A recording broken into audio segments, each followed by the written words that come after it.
Hello students, welcome back to my channel. So আজকে চলে এসেছি আবার আরেকটি নতুন ভিডিও নিয়ে। আজকের ভিডিওটির টপিক তোমরা দেখতেই পারছো। কোহুল বার্গের যে মরাল ডেভেলপমেন্টের 3টি লেভেলের কথা বলেছেন, সেই 3টি লেভেল সম্পর্কে। তো চলো দেরি না করে ক্লাসটি শুরু করা যাক। আচ্ছা, ক্লাস শুরু করার আগে আরেকটি কথা, যদি তোমাদের আমার এই ভিডিওটি ভালো লেগে থাকে তবে অবশ্যই লাইক করবে, শেয়ার করবে এবং আমার এই চ্যানেলটিকে কিন্তু সাবস্ক্রাইব করে দেবে। তোমার মতো যাতে তোমার ফ্রেন্ডরাও হেল্পফুল হয় ক্লাসগুলি দেখে, তোমরা কিন্তু অবশ্যই সেটারও উদ্যোগ নেবে। তাহলে দেরি না করে চলো শুরু করা যাক। দেখো, কোহলবার্গ যেই ডেভেলপমেন্ট বলেছেন সেটা হচ্ছে কি মরাল ডেভেলপমেন্টের ওপর। এবার তিনি 3টে লেভেল দিয়েছিলেন ডেভেলপমেন্টে, একটি প্রি কনভেনশনাল লেভেল, একটি কনভেনশনাল লেভেল আর একটি পোস্ট কনভেনশনাল লেভেল। প্রত্যেকটি লেভেলের কিন্তু দুটি করে স্টেজ রয়েছে, অর্থাৎ এর রয়েছে দুটি স্টেজ, এরও দুটি স্টেজ রয়েছে এবং এই লেভেলেরও দুটি স্টেজেস রয়েছে। আমাদের কিন্তু প্রত্যেকটি স্টেজের সম্পর্কে জানতে হবে, আর এই টপিকটি কিন্তু খুবই ইম্পর্টেন্ট চাইল্ড ডেভেলপমেন্ট অ্যান্ড পেডাগজিতে। সো দেখো, ফার্স্ট যে প্রি কনভেনশনাল লেভেল, সেই লেভেলে কি বলেছে, এইটি মানে এই যে লেভেল, এর সময়কাল কত জানো? 4 থেকে 10 ইয়ার্স অবধি। 4 থেকে 10 ইয়ার্সের শিশুদের মধ্যে এই লেভেলটি থাকবে। এই ক্ষেত্রে এই লেভেলে কি হয় শিশুদের মধ্যে? এই লেভেলে শাস্তি দিলেই খারাপ, শিশুরা শাস্তিকে খারাপ বলে ভাবে এবং কোনো ভালো রিওয়ার্ডস পেলে খুব খুশি হয়, ঠিক আছে? বা শাস্তির ভয়ে ভয়ে কাজ করে বাচ্চারা, যেমন রিওয়ার্ডসের খুশিতেও তারা কাজ করে, তাদের টাস্ক করে, পড়াশোনা করে, তাই তো? তো সেরকম টাইপের এই সময় কিন্তু বাচ্চাদের মধ্যে কোনো সেলফ মরালিটি থাকে না। কোন লেভেলে? এই লেভেলে। যদি কোশ্চেন দেয় এক্সামে যে এই 3টি লেভেলের মধ্যে কোন সময় বাচ্চাদের মধ্যে কোনো সেলফ মরালিটি থাকে না, তখন আনসার কিন্তু প্রি কনভেনশনাল লেভেল হবে। এরপর আসি কনভেনশনাল লেভেল। এটির সময়কাল কত? এটি হচ্ছে 10 থেকে 13 বছর মধ্যে এই সময়কালটি দেখা যায়, মানে এই পিরিয়ডটি লেভেলটি দেখা যায়। আর নেক্সট হচ্ছে কি পোস্ট কনভেনশনাল, যেটি কি 13 বছর অ্যাবভ, 13 বছরের অ্যাবভ, ঠিক আছে? তো তোমরা কিন্তু খাতার মধ্যে নোট ডাউন করে নেবে আমি যেগুলো বলছি সেগুলো। তো যাই হোক, এবার আমরা বিস্তৃত জানবো এর স্টেজগুলি সম্পর্কে। যখন আমরা এই স্টেজগুলি সম্পর্কে জানবো তখন এই লেভেলগুলো সম্পর্কেও আমাদের আরও বিস্তৃতভাবে জানা হয়ে যাবে। তাহলে আসছি প্রি কনভেনশনাল লেভেলের দুটো স্টেজের মধ্যে কি ফার্স্ট স্টেজ কি? অবিডেন্স অ্যান্ড পানিশমেন্ট ওরিয়েন্টেশন। তো চলো আমরা তাহলে হচ্ছে লেভেলগুলোকে আমি এখানে লিখে দিচ্ছি, তোমরা এতটুকু নোট ডাউন করে নাও। এরপরে এসো নেক্সট স্লাইডে। কি বলেছে যে এতে একের এ এবং একের বি, এটা ঠিক আছে। অবিডেন্স অ্যান্ড পানিশমেন্ট ওরিয়েন্টেশন, অর্থাৎ কি আজ্ঞা পালন ও দণ্ড প্রদান, এটি হচ্ছে সর্বপ্রথম স্টেজ। কি হয় এই সময়?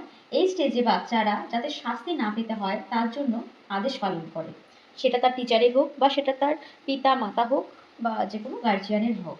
তারা ভয়েই স্যার বা মাতা পিতার আদেশ শোনে, না শুনলে যদি তারা শাস্তি দেয়, এরকম। নিজস্ব কোনো নৈতিকতা এই টাইমে কি হয়? থাকে না, অর্থাৎ নিজস্ব কোনো মরালিটি থাকে না। তারা ভাবে যেটা করলে শাস্তি মেলে সেটা কি করা একদমই ভুল। যেমন রাস্তায় ধরো রেড লাইট জ্বলছে যখন, তখন তারা ভাববে কি, তাহলে এই টাইমে যদি আমরা রাস্তা পার করা হয় তাহলে এটা কিন্তু ভুল হবে এবং এতে কি হবে? শাস্তি হবে, সেজন্য আমরা রাস্তা পার হব না। তারপর কি হোমওয়ার্ক করতে হয়, না করলে কি হবে? শাস্তি দেবে টিচার, সেই ভয়েই তারা হোমওয়ার্ক করবে। তাহলে অবিডেন্স মানে বাধ্য থাকবে, আজ্ঞা পালন করবে, কিসের জন্য? পানিশমেন্ট ওরিয়েন্টেশন, অর্থাৎ দণ্ড পাওয়ার ভয়। এই স্টেজে বাচ্চাদের এটা দেখা যায়। এরপর আসি নেক্সট স্টেজ হচ্ছে কি বি, ইন্ডিভিজুয়াল অ্যান্ড এক্সচেঞ্জ। এই স্টেজের নাম এটা, বা এই স্টেজকে বলা হয় কি পার্সোনাল রিওয়ার্ড ওরিয়েন্টেশন, বা এই স্টেজের আরেকটি নাম হচ্ছে সেটা কি টিট ফর ট্যাট স্টেজ।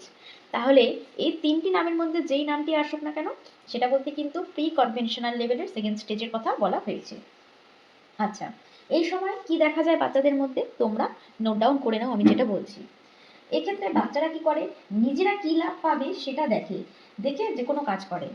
যদি তার বাবা মা তাকে কোনো কাজ করতে বলল, তবে সে সেটা তার বাবা মাকে জিজ্ঞাসা করবে, যদি আমি এই কাজটি করি তাহলে তুমি আমাকে কি দিবে? তুমি কি আমাকে তাহলে ওই চকলেটটি কিনে দেবে? এরকম টাইপের অবস্থা, বুঝছো?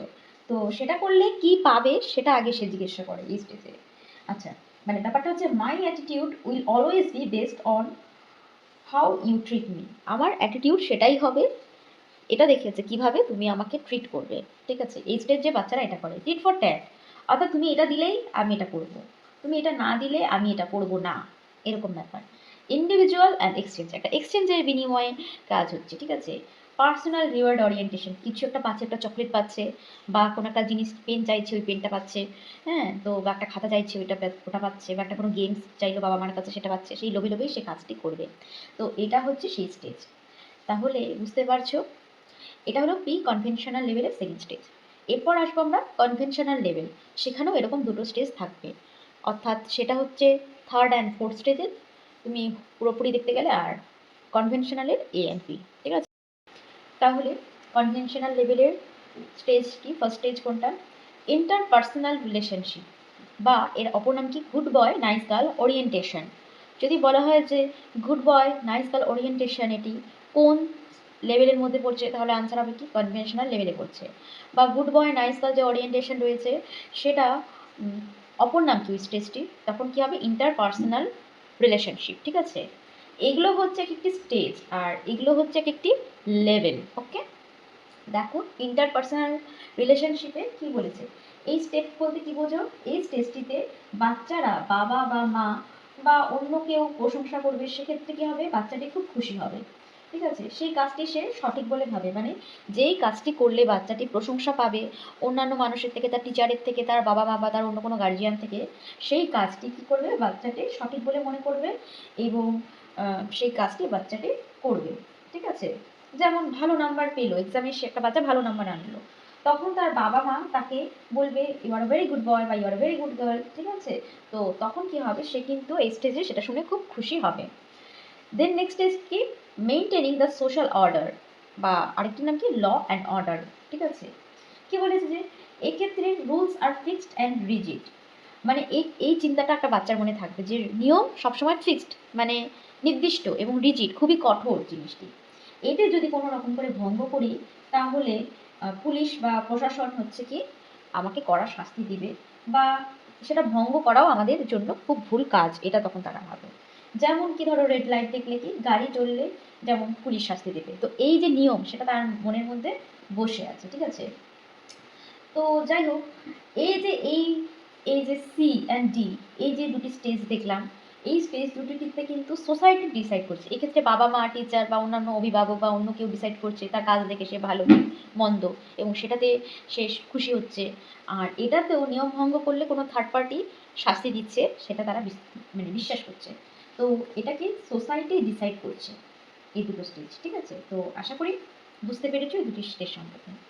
এরপর আসি নেক্সট স্টেজ, সেটা হচ্ছে কি পোস্ট কনভেনশনাল। এবার চলে আসলাম আমাদের লাস্ট লেভেল। তো এর ফার্স্ট স্টেজ কোনটি, 5 নাম্বার স্টেজ বা লাস্ট লেভেলের first stage, social contract and individual rights. এটা হচ্ছে 5। আর 6 নাম্বার স্টেজ কি, ইউনিভার্সাল এথিক্যাল প্রিন্সিপাল, ঠিক আছে। তাহলে আসি 5 নাম্বার সম্পর্কে। কি বলেছে, এই স্টেজে যদি কোনো নিয়ম সমাজে বা কোনো ব্যক্তির ওপর খারাপ প্রভাব ফেলে, তবে সেটাকে বদলানোর মানসিকতা জন্মায়, ঠিক আছে, জাতকের মনে। অর্থাৎ কোনো একটা হিউম্যান বা পার্সন এই স্টেজে এসে তার বয়সটা এমন হয়, মানে 13 বছরের ঊর্ধ্বে, যে এই স্টেজে যদি দেখে যে সমাজে একটা নিয়ম, তথাকথিত নিয়ম চলে আসছে, কিন্তু সেই নিয়মটি কি কোনো ব্যক্তির জীবনের উপর খারাপ প্রভাব ফেলছে, তখন কি হয়, সেটাকে চেঞ্জ করার মানসিকতা কিন্তু তার মনে মানে জন্মায়। অর্থাৎ যদি রেড লাইট চলাকালীন কোনো অ্যাম্বুলেন্স রাস্তা দিয়ে ধরো যাচ্ছে, তখন সে যদি রেড লাইটের অপেক্ষা করে দাঁড়িয়ে থাকে, তাহলে কি সেটা সঠিক? তার গাড়ির ভেতরে তো, অ্যাম্বুলেন্সের ভেতরে তো পেশেন্ট রয়েছে, ততক্ষণে তো পেশেন্টের কোনো খারাপ অবস্থাও ঘটে যেতে পারে, তাই তো। তো সেটাকে তখন ব্রেক করা উচিত, এবং সেটাকে তখন ব্রেক করলে মরালি বা মরালিটিভাবে সেটা কি সঠিক, কারণ এতে কি কারো প্রাণও বাঁচতে পারছে, তাই তো। তো এই যে মানসিকতাটা, এটা এই বয়সে বা স্টেজে এসে একটা হিউম্যানের মধ্যে জন্মায়, ঠিক আছে। যে কখনো কখনো কোনো কোনো নিয়ম, সোশ্যাল কনস্ট্রাক্ট, যেটা সমাজ বানিয়েছে এমন কিছু নিয়ম, সেটা কিন্তু আমাদের রাইট আছে সেটা ভাঙার, তাও কি খুব সেরকম এক্সেপশন কেসের ক্ষেত্রে, ঠিক আছে। তো সেটা ভাঙাকে তখন তারা সঠিক বলে মনে করে। আচ্ছা, এরপর আসি লাস্ট স্টেজ, সেটা হচ্ছে কি ইউনিভার্সাল এথিক্যাল প্রিন্সিপাল। এটাতে কি বলেছে যে এই স্টেজটিতে কোনো ব্যক্তি সমাজের জন্য সমাজে ভালোর জন্য, ঠিক আছে, নিজের প্রাণ দিতেও রাজি হয় বা নিজের সিদ্ধান্ত বা বক্তব্যকে সবার সামনে আনতে সক্ষম হয়। যেমন ধরো একটা পলিটিক্যাল লিডার বা আমাদের সমাজে যারা যারা মহান পুরুষেরা রয়েছে, তারা কিন্তু নিজস্ব প্রিন্সিপালে চলতো। তারা কিন্তু নিজের জীবন দাহতে কাজে মানে লাগিয়ে দিয়েছে কি সমাজের উন্নতির জন্য, তাই তো? তো যেমন গান্ধীজি, নেলসন ম্যান্ডেলা, তারা কি এই স্টেজে পড়বে? ঠিক আছে, গান্ধীজি তো তিনি বড় একজন পলিটিক্যাল লিডার ছিলেন। তিনি কি না করেছেন আমাদের দেশের জন্য, তার জীবনের উদ্দেশ্য কতটা মহৎ ছিল। তো এই যে মহান উদ্দেশ্য পূর্ণ ব্যক্তিত্ব, এই এই স্টেজে গিয়ে তখন সেটা আসে। ঠিক আছে, তো এবার দেখো এই যে স্টেজগুলো আছে, এটা তো মানে কম বেশি সবার মধ্যে এই স্টেজগুলো কিন্তু দেখা যায়, তাই তো? সব সময় কিন্তু একসাথেও সবার মধ্যে আসে না। আমাদের ইন্ডিয়াতে যে আমরা পরিবেশের মধ্যে থাকি, সেক্ষেত্রে কিন্তু আমরা স্টেপ বাই স্টেপ স্টেজগুলো দেখতে পারি। কিন্তু বিদেশে বা অন্য দেশের ক্ষেত্রে কিন্তু এই লেভেল, এই স্টেজেসগুলো প্রযোজ্য নাও হতে পারে। তো সেটা এটার ক্রিটিসিজমে আছে। হুম, তো কুগলবার্গের মরাল ডেভেলপমেন্টের লেভেলগুলো আমি তোমাদের সাথে ডিসকাস করলাম, এবং এর যে ক্রিটিসিজমটা আছে সেটা পরবর্তী ক্লাসে আমি ডিসকাস করব। সো স্টুডেন্টস, আশা করি ভিডিওটি অনেকটাই হেল্পফুল হয়েছে তোমাদের জন্য, কারণ আমি খুবই সংক্ষেপে খুবই একটি ইম্পর্টেন্ট টপিক কিন্তু তোমাদের আজকে বোঝালাম। তোমরা অবশ্যই একটু মাত্র স্কিপ না করে কিন্তু ভিডিওটি দেখবে। আর তাহলে দেখা হচ্ছে আবার পরবর্তী ক্লাসে। Thank you so much.